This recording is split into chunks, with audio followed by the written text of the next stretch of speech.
Bonjour, bien-aimés dans le Seigneur, chers amis, chers parents, chers frères. C'est donc une joie, tout un bonheur et un plaisir de se savoir en bonne santé et surtout bien réveillé en ce jour. Nous bénissons le Seigneur pour vos vies et nous bénissons le Seigneur pour ceux qui vous sont chers et ceux qui vous sont proches. Aujourd'hui, nous pensons que par la grâce de Dieu, nous allons donc introduire quelque chose de fondamental. Et nous allons introduire cela afin que, avec les temps et les différents messages qui vont donc joindre, suivre et corroborer cela, chacun puisse prendre note et garder l'essentiel pour donc sa vie. J'aimerais donc vous situer la création, que donc Dieu bénisse la servante de Dieu, Rebecca, que sa grâce repose sur donc sa vie et que l'œuvre que le Seigneur accomplit au travers de tes mains connaisse du succès. Prophète Ashisha, que Dieu te bénisse, que sa grâce repose sur toi. Aujourd'hui, je voulais vous amener donc à réaliser et à comprendre la création. Au commencement, Dieu créa les cieux et Dieu créa la terre. Donc, quand Dieu crée le ciel, en même temps, Dieu crée la terre. Dieu crée le ciel par sa parole et Dieu crée la terre par sa parole. Donc, Dieu a besoin de créer un mécanisme ou favoriser un mécanisme d'échange entre le ciel et la terre. Donc, lorsque Dieu arrive à établir le mécanisme, sinon le processus de communication, d'échange entre le ciel et la terre, Dieu est maintenant convaincu que depuis le ciel, on peut avoir une action sur la terre et depuis la terre, on peut aussi avoir une action sur le ciel. Le Seigneur va même nous dire que ce que nous lions sur la terre est lié au ciel et ce que nous délions sur la terre est délié aussi au ciel. Comprenez que celui que Dieu a béni au ciel est forcément béni sur la terre. Et celui qui est maudit dans le ciel est aussi maudit dans la terre. Donc le ciel et la terre deviendront maintenant le référentiel, les supports à partir desquels l'homme va être évalué en fonction de sa compréhension et de ses actes. Donc c'est ce que nous comprenons du ciel que nous appliquons sur la terre. Donc la bonne compréhension du ciel nous conduira à la bonne application de la volonté céleste sur la terre. Donc celui qui n'a pas compris l'appel de Dieu, celui qui n'a pas compris le ministère de Dieu, ne pourra pas appliquer le ministère comme Dieu lui demande sur la terre. Donc par manque de compréhension, sinon par manque de connaissance et par manque de sagesse et aussi manque de révélation, les hommes se mettent donc à copier systématiquement ce qu'ils voient. Les hommes se mettent à reproduire textuellement ce qu'ils voient l'autre faire ou ils voient à côté se faire. Ce qui fait que nous entrons dans une forme, dans un système d'uniformité et surtout de non-conformité. Ça veut dire qu'on essaie de faire la même chose et ce que nous faisons n'est pas complémentaire. Et comme ce que nous faisons n'est pas complémentaire, ça nous oppose les uns aux autres et ça nous expose donc à la concurrence, à la jalousie et à tout ce que vous pouvez constater. Le ciel a sa constitution et le ciel a son action. La terre a sa constitution et la terre a son action. Donc quand Dieu crée le ciel et Dieu crée la terre, Dieu fait de la terre son marchepied et le ciel son trône. Quand on parle du ciel, vous allez comprendre que Dieu siège dans le ciel et Dieu se déplace dans le ciel. Et vous allez comprendre que le psaume nous dira que Dieu se déplace sur les ailes du vent. Donc quand on parle du ciel, quand on parle du céleste, on parle de l'esprit. Quand on parle de l'esprit, on parle du vent. Maintenant, la terre, elle, c'est la matière. C'est là où se trouve tout ce qui est solide, tout ce qui est tangible et tout ce qui est palpable. Donc, quand Dieu crée le ciel et la terre, un autre décor annexe se présente à nous. Et ce décor annexe dira quoi? Que l'Esprit de Dieu que l'Esprit de Dieu se mouvait à la surface des eaux. Donc, à part le ciel et la terre, donc à part le vent et la terre, nous voyons un autre dispositif, là où il y a l'eau, mais cette fois-ci, c'est le vent qui se meut à la surface de l'eau. Donc, le vent, qui est l'Esprit de Dieu, se meut à la surface de l'eau. Donc, vous voyez que déjà à la création, 3 éléments fondamentaux sont manifestés. Nous avons déjà vu le vent, nous avons vu la terre, nous avons vu l'eau sur lequel le vent se mouvait. Donc, Dieu va continuer la création en faisant quoi? Dieu va séparer les eaux. Donc, quand Dieu sépare les eaux, Dieu va permettre qu'il y ait de l'eau en bas, sur la terre ici avec nous, mais Dieu va emporter une portion de cette eau-là au ciel. Et quand Dieu va établir cette eau-là au ciel, c'est cette eau-là qui va devenir maintenant les eaux d'en haut. Donc les eaux d'en haut vont représenter maintenant ce qu'on appelle la parole et le système de bénédiction de Dieu. C'est en cela que David dit, oh Dieu, pour l'éternité, ta parole est établie dans le ciel. Donc cette parole qui est établie dans le ciel, c'est au fait les eaux que Dieu a prises et c'est les eaux que Dieu a établies au ciel. Donc comme Dieu a établi les eaux au ciel et que sa parole est une source d'eau et est l'eau de vie, il est impossible pour quelqu'un d'être béni sans forcément passer par l'eau. C'est pour ça que Jésus dit, si un homme n'est pas d'eau et d'esprit, il n'entrera pas dans le royaume des cieux. En d'autres termes, le royaume des cieux est un royaume de béni. Et il n'y a pas de bénédiction sans eau. Donc Dieu présente maintenant que le vent qui se mouvait à la surface des eaux allait permettre aux eaux de pouvoir jouer un rôle important. Donc Dieu dégage une marge d'eau que Dieu va mettre au ciel, qu'on va appeler l'étendue céleste, ou bien on va appeler maintenant les eaux d'en haut. Et nous aurons les eaux en bas qu'on va appeler donc mer, océan, fleuve, selon donc la définition qu'on lui donnera. Et les eaux qui vont se retrouver en bas, Dieu va demander à ces eaux-là de se rassembler. Donc Dieu va parler alors du rassemblement des eaux. Lorsque les eaux se mettent ensemble, alors la terre peut paraître. C'est comme une femme qui est enceinte. Lorsque les eaux qui sont rassemblées dans son ventre, le liquide amniotique, commencent à sortir, ces eaux en sortant donnent l'occasion à l'enfant aussi de pouvoir sortir. Donc tant que les eaux ne se rassemblent pas, la terre n'est pas manifeste, la terre n'est pas révélée, la terre n'est pas connue. Donc, lorsque Dieu place ce dispositif, Dieu va dire une phrase importante. Dieu va dire qu'il a déjà créé la terre, il a planté les arbustes et tout. Mais Dieu va dire que l'homme n'a pas encore été créé. Donc, l'homme n'a pas encore été créé. Toi et moi, nous n'avons pas encore été créés pour que nous puissions cultiver la terre et garder la terre. Donc, puisque nous ne sommes pas encore sur la terre, il n'est pas important que la pluie vienne. Parce que Dieu trouve que la pluie, c'est la bénédiction, et on ne bénit pas le vide, et on ne bénit pas ce qui n'a pas de la valeur. Donc Dieu réserve cette bénédiction pour l'attribuer à l'homme qui est fait à son image et à sa ressemblance. Donc, avant que la pluie ne vienne du ciel, la Bible va dire qu'il y aura une vapeur qui va sortir de la terre. Donc, une vapeur va sortir de la terre et le but et le rôle de cette vapeur, c'est d'arroser toute la terre. Ce n'est pas de faire monter l'eau, non, mais c'est d'arroser la terre. Donc, quand on parle de vapeur, on parle de chaleur. Qui parle de vapeur, parle de chaleur, et qui parle de chaleur, parle de feu. Donc voilà que le dispositif est déjà placé à la création. Dieu crée le ciel et Dieu crée la terre, donc le vent et la terre. Dieu permet que son esprit se meuve à la surface des eaux, donc l'eau intervient, et Dieu va permettre qu'une vapeur, donc qu'un feu partant de la terre, donc déploie sa vapeur et que cette vapeur arrose donc la terre. Et cette vapeur qui arrose la terre, elle est différente de la rosée parce que cette rosée, elle vient du ciel. Mais la vapeur, elle vient de la terre, elle vient du sous-sol parce que c'est cette chaleur qui vient de là qui arrose la terre. Donc faites la différence entre la rosée du sol, entre la rosée du ciel, excusez-moi, et cette vapeur qui arrose la terre. Donc Dieu ayant placé le dispositif, il nous fait comprendre que dans sa création et dans son principe de fonctionnement, lui, Dieu aura toujours besoin du vent, de la terre, de l'eau et du feu. Maintenant, lorsque Dieu va traiter avec l'humanité, Dieu sait déjà que la terre appartient aux fils des hommes. Donc Dieu ne va pas enlever la terre des hommes. Maintenant, le ciel appartient aux fils élus de Dieu, ceux qui sont sauvés.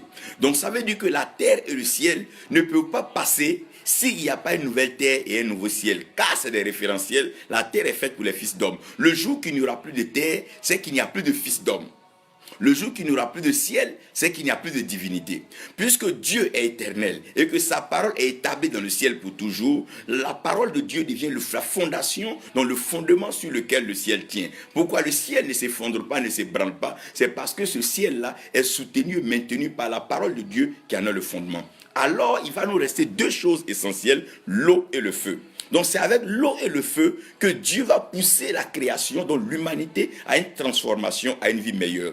Vous allez comprendre qu'au temps de Noé, lorsque les hommes vont commencer à se laisser aller dans le péché, les hommes vont se plaire dans le péché et tout ce qui ne glorifie pas Dieu, Dieu va permettre que là, une déluge, donc l'eau vienne et que l'eau en venant du ciel puisse laver la terre et emporter loin ses pécheurs, ses péchés et tous ces actes ignobles que Dieu n'approuve pas. Donc toute cette animosité et cette diabolisation qu'on ne peut pas caractériser qui était en train de gagner le monde devait partir, mais cette fois-ci Dieu a choisi d'utiliser l'eau.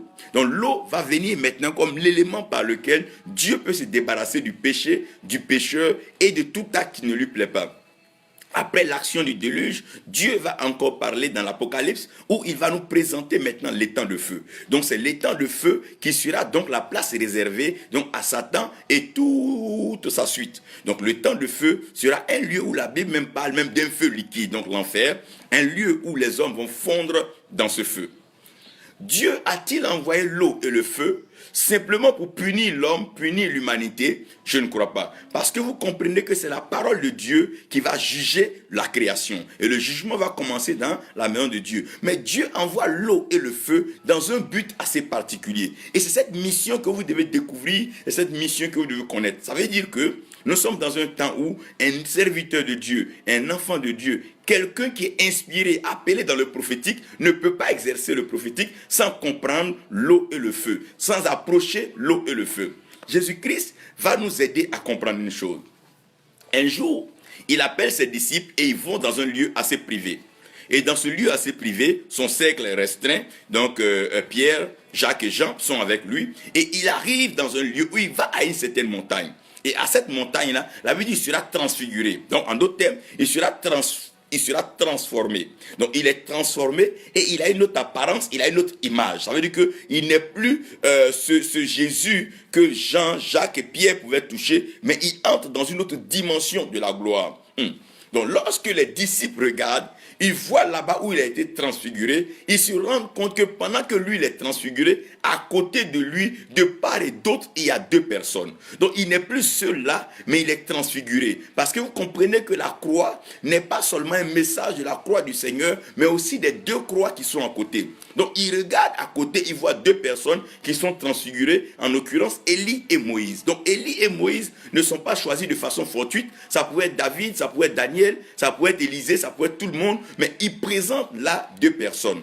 Et si vous lisez la Bible, vous allez comprendre que quand on parle de la manifestation de l'eau, la domination de l'eau, celui par qui Dieu a illustré et exercé cela, c'est la personne de Moïse. Vous allez comprendre que Moïse est né et il a été sauvé que par les eaux. Il a été caché que sur les eaux. Et c'est les eaux qui l'ont envoyé au palais. C'est avec les eaux que Moïse a vécu. Il trouve sa femme, donc Séphora, là où il y a les eaux. C'est avec les eaux que Moïse va caractériser son ministère, détruire ses plus grands ennemis comme Pharaon et toute l'armée d'Égypte. C'est avec les eaux que Moïse va séduire le peuple dans le désert. Pendant qu'il n'y aura plus d'eau, Moïse aura la grâce et la capacité par la grâce, par la parole de Dieu, de pouvoir parler à un rocher, même frapper le rocher pour que l'eau sorte. Donc en la personne de Moïse, nous voyons donc la maîtrise et la domination de l'eau. C'est pour ça le nom Moïse veut dire celui qui est sauvé des eaux, celui qui est tiré des eaux. Sauvé veut dire qui a triomphé et qui est victorieux. Donc en Moïse, nous voyons la victoire dans les eaux et la victoire sur les eaux.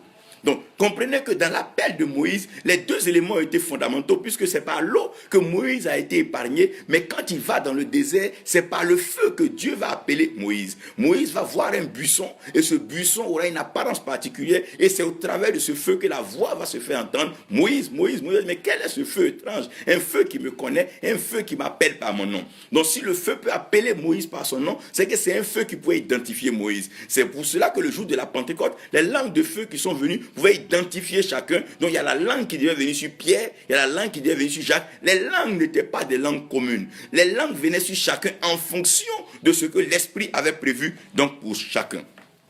Et donc, je vais de l'autre côté donc de la transfiguration où il voit Élie. Élie, nous le connaissons comme étant le Tishbite. On ne prend même pas la peine pour nous dire ses origines, mais on nous présente Élie comme le prophète qui manifeste le feu par excellence. Élie va agir par le feu et il va utiliser le feu donc pour convaincre tout Israël et convaincre les rois que donc l'Éternel est Dieu. Donc devant les prophètes de Baal et d'Astarté, Élie ne résignera pas sur les moyens pour convoquer le feu du ciel et que le feu réponde. En d'autres termes, tu ne peux pas convoquer ce qui n'est pas de ta nature parce que l'espèce a une capacité de pouvoir convoquer la source. C'est pour ça qu'un lionceau agressé, il peut appeler un lion, mais pas un autre animal. Donc l'espèce peut toujours faire appel à la source parce que la source vit dans l'espèce et l'espèce vit dans la source. Donc Élie appelle le feu parce qu'il y a du feu en lui et lui-même il est feu. Pourquoi? Élie va manifester le feu à plusieurs reprises. Même quand Élie va monter au ciel, il ne montera pas seulement dans les vents, mais c'est un char de feu qui va venir chercher Élie. En d'autres termes, en la personne d'Élie, nous voyons là donc la compréhension pleine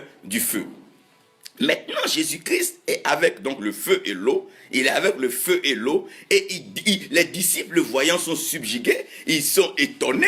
Ils sont vraiment émerveillés. Ils disent, mais tiens Seigneur, là vraiment nous pensons que nous sommes dans une autre dimension. Nous voulons bâtir 3 tentes. Nous voulons bâtir 3 tentes. Et ces 3 tentes-là vont servir à qui? À Moïse, donc à l'eau. Et l'autre tente va servir à toi, Christ, qui est l'Esprit. Et l'autre tente va servir donc au feu qui est Élie. Ils descendent maintenant de cette montagne. La Bible dit qu'ils vont trouver donc le fils d'un homme. Et le fils de ce monsieur-là avait une maladie. Et la Bible dit que l'enfant était lunatique. L'enfant était lunatique, mais l'enfant n'était pas lunatique pour être lunatique. Il était lunatique parce qu'il jouait à un jeu particulier. La Bible dit que l'enfant se laissait tomber dans les eaux. Et après il se plongeait dans le feu. Quel enfant qui tombe dans les eaux et il n'est pas noyé, il n'est pas submergé? Et quel enfant qui tombe dans le feu et le feu ne le brûle pas, le feu ne le consume pas? J'aimerais bien comprendre quel est ce jeu et pourquoi cet enfant s'adonne à un jeu aussi dangereux. Comment un enfant s'adonne à un jeu si dangereux? Observez vos enfants, petites filles comme petits garçons, quand ils commencent à grandir dans la maison, ils aiment jouer avec tout ce qui est l'eau. Tu t'amuses, les enfants vont te verser l'eau partout. Dès que les enfants voient l'eau, ils vont dire qu'ils ont envie de boire, mais c'est pour verser. Les enfants ont cette culture, cet amour de l'eau. Les enfants veulent s'amuser avec l'eau. Les enfants veulent se rapprocher de l'eau. Et après, l'étape maintenant de l'eau, les enfants vont vouloir toucher à ce qui est brûlant, ce qui est feu. Pourquoi? Parce que l'eau et le feu vont contribuer et même participer à l'existence, à la croissance, à la maturité, sinon à la transformation. Aidez-moi à revenir à mon point. Donc maintenant, les disciples ont l'occasion de pouvoir reproduire textuellement ce qu'ils ont vu à la montagne. Ils ont vu le Christ, ils ont vu donc l'Esprit, ils ont vu Moïse donc en l'eau et ils ont vu Élie dans le feu. Ils descendent maintenant, on leur donne un cas pratique où un enfant se jette dans l'eau et dans le feu. Les disciples ne sont pas capables de traiter cet enfant. C'est là que la religion ne comprendra pas les choses de Dieu. Et Jésus, en parlant, va s'adresser à ses disciples après. Il dit, mais on n'a pas pu comprendre comment un enfant, un tout petit enfant qui se jette dans l'eau et dans le feu, on n'a pas été capable de le maîtriser. Mais tu ne peux pas maîtriser quelque chose qui sort du feu ni de l'eau si toi-même tu n'es pas passé par les eaux, tu n'es pas passé par le feu. Tu ne peux pas maîtriser ce qui sort de l'eau et du feu si toi-même tu n'as pas été touché, tu n'as pas été impacté, affecté par l'eau et le feu. Non, tu ne peux pas prendre la religion, tu ne peux pas prendre la lettre morte, tu ne peux pas prendre les paroles, les beaux discours pour influencer un monde assez prophétique qui a besoin d'une manifestation spéciale de l'eau et du feu. Le Seigneur va venir et intervenir de façon majestueuse et l'enfant va rentrer dans toute sa restauration. Mais retenez avec moi que l'enfant se jetait dans l'eau et dans le feu. Maintenant, Jean va s'adresser à tout le monde. Il dit, moi Jean, ce que je fais en ce moment, je vous baptise d'eau. Donc s'il s'agit de moi Jean, moi je vous baptise d'eau. Donc mon travail en tant que Jean serait de vous baptiser d'eau. Donc celui qui arrive à baptiser d'eau, celui qui arrive à travailler avec l'eau, à comprendre le mystère des eaux,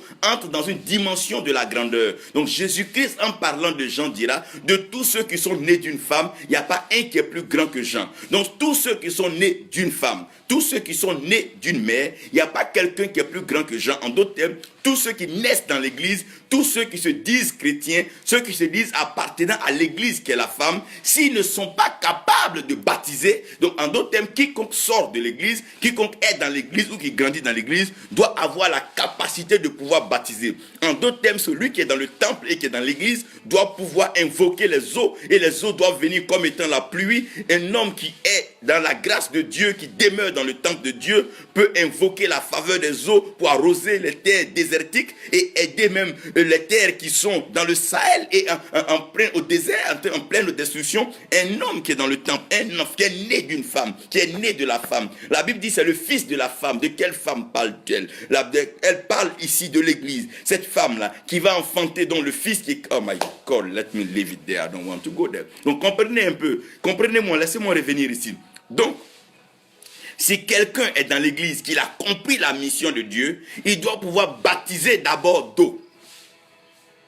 Et Jean dit, mais celui qui vient après moi, je ne suis même pas digne d'enlever les lacets de ce soulier, parce que celui-ci, lui, il vous baptisera d'esprit et de feu. Donc, à la montagne de la transfiguration, on a vu l'eau, on a vu Christ qui est l'esprit, on a vu Élie qui est le feu. Donc, le baptême dont Dieu est en train de parler, c'est un baptême d'eau, un baptême d'esprit et un baptême de feu. Donc, quand on parle d'un baptême, écoutez-moi bien, ce n'est pas aller faire un rite ou un rituel plongé dans l'eau ou se laisser immerger dans l'eau dans une petite piscine ou dans un petit bassin. Non, il est question de comprendre le mystère des eaux et de pratiquer quotidiennement l'eau. Chaque fois qu'il y a des difficultés dans la vie des hommes, comment utiliser l'eau? Déjà, en ces temps, quand il y avait les malades, on les mettait au bord d'une piscine parce qu'il y avait l'eau dedans. Et quand l'eau était agitée, le premier qui tombait était guéri. Ça veut dire que le peuple même, n'étant pas pleinement instruit dans le prophétique, savait qu'il y avait un mystère qui était lié à l'eau. En plus, il est question maintenant de baptiser d'eau, d'esprit et de feu. Donc le but des enfants de Dieu, le but des aigles, le but des serviteurs que Dieu établit pour ces derniers temps, n'est pas d'aller donc s'enrichir par tous les moyens gauches et maléfiques, non. Il n'est pas question donc de présenter tous ces acquis matériels, ces attributs, ces titres et tout ce que cela comporte, non. Mais nous devons aller à l'école de la compréhension, l'école de la sagesse et l'école de la révélation, afin de comprendre qu'est-ce qui est si mystérieux dans l'eau et qu'est-ce que l'eau peut faire. Nous devons utiliser l'eau à une dimension où, oh my God, avec l'eau nous pouvons engloutir les pharaons de notre destinée, avec l'eau nous pouvons restaurer des vies. Avec l'eau, nous pouvons arroser toute une cité. Comment se fait-il qu'une femme rencontrée au puits, parce qu'il y a l'eau, va gagner toute la Samarie, une terre assez hostile, une terre assez isolée à l'évangile? Comprenez-moi quelque chose là. Il y a quelque chose dans l'eau que vous devez comprendre. La Bible même dit, entre le trône de l'agneau et le trône de Dieu, il y a de l'eau, oh my God, qui coule. Donc l'eau continuera de couler et l'eau coulera toujours. L'eau ne cessera jamais de couler parce que Dieu en a besoin et la création tout entière en a besoin. Le jour que l'eau cesse, oh my God, la mort commence à venir. Élie dit à ma parole, je vais suspendre la pluie et il n'y en aura pas pendant 3 ans et demi. Et la misère avait commencé jusqu'au point où Élie lui-même, qui a livré l'oracle, était victime de cette prophétie. Parce que quoi? L'eau, personne ne peut blaguer avec l'eau. Personne ne peut plaisanter avec l'eau. L'eau a une importance capitale dans la vie de tout enfant de Dieu, dans la vie des nations, dans la vie des villes. C'est pour ça que les villes ou les pays qui sont plus proches de l'océan ou les villes qui sont plus proches de la mer sont plus riches parce qu'il y a des richesses, il y a des trésors, il y a des valeurs qui sont dans l'eau. Vous devez comprendre, on ne peut pas laisser les eaux seulement aux démons des eaux, à ces pratiques maléfiques, mais nous devons arriver à un niveau où nous devons comprendre les eaux, mon Dieu. Comment est-ce que dans l'eau, Jonas a reçu, a communiqué, a échangé avec le poisson? Comment est-ce que Jonas est rentré en phase avec un poisson pour aller sortir à Ninive, lieu où il refusait de partir? Frère, il y a un mystère merveilleux dans l'eau que nous devons décortiquer, explorer. Et nous devons passer même des temps à prier, méditer et sonder les profondeurs des eaux. En plus de cela, j'aimerais qu'on parte de l'autre côté où nous parlons de l'esprit. Lorsque nous parlons de l'esprit, nous devons comprendre que c'est les vents. Comment est-ce que les vents soufflent? Comment est-ce que le vent dirige? Ceux qui sont conduits par l'esprit, ceux-là sont guidés par le vent. Le vent, oh my God, de Dieu.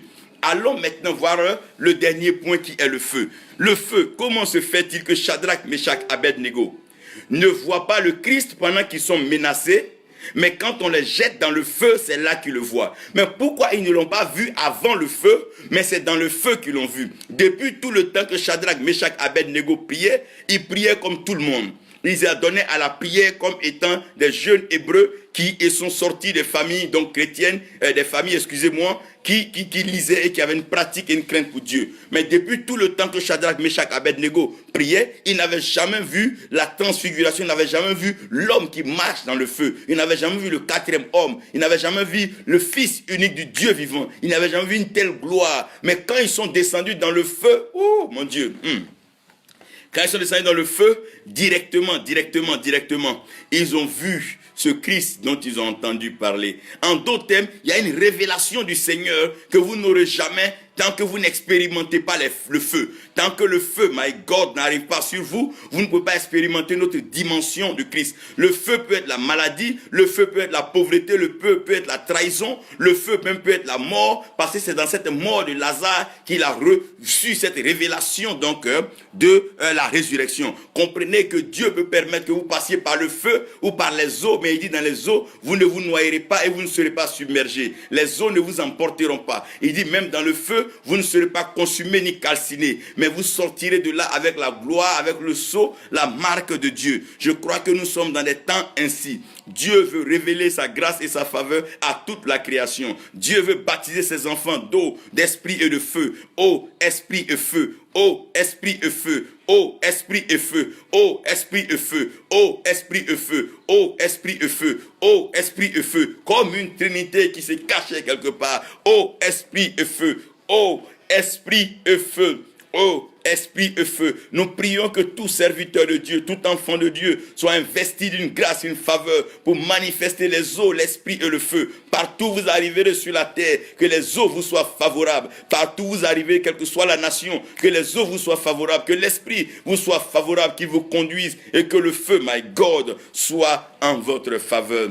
Regardez comment Sodome et Gomorrhe sont partis en fumée à cause de quoi? À cause du feu. On ne peut pas offrir un sacrifice à l'Éternel sans toutefois mettre du feu. Car c'est le feu qui ressort le parfum, l'arôme caché dans ce que nous donnons à l'Éternel. C'est par le feu maintenant que l'eau va monter sous forme de vapeur. Et c'est après cela que l'eau va revenir sous forme de gouttes de liquide que nous allons apprécier. Le mouvement entre la terre et le ciel est assuré par l'eau et le feu. Le feu a la capacité de faire monter toutes choses vers le ciel. Tu peux dire que tu n'iras jamais vers Dieu, mais il y a un problème qui va t'emmener à Dieu. Il y a une situation qui va t'emmener à Dieu. Tu peux dire que Jésus ne t'intéresse pas, mais un jour, une question fondamentale va te tarauder. Tu seras obligé de revenir vers lui. Il y a toujours un feu qui ramène vers Dieu. Et il y a toujours une pluie qui vient de Dieu, qui arrose la terre, qui bénit ses enfants. Que Dieu vous bénisse et que sa grâce repose sur vous. Bientôt, nous allons commencer l'école de l'eau et l'école du feu.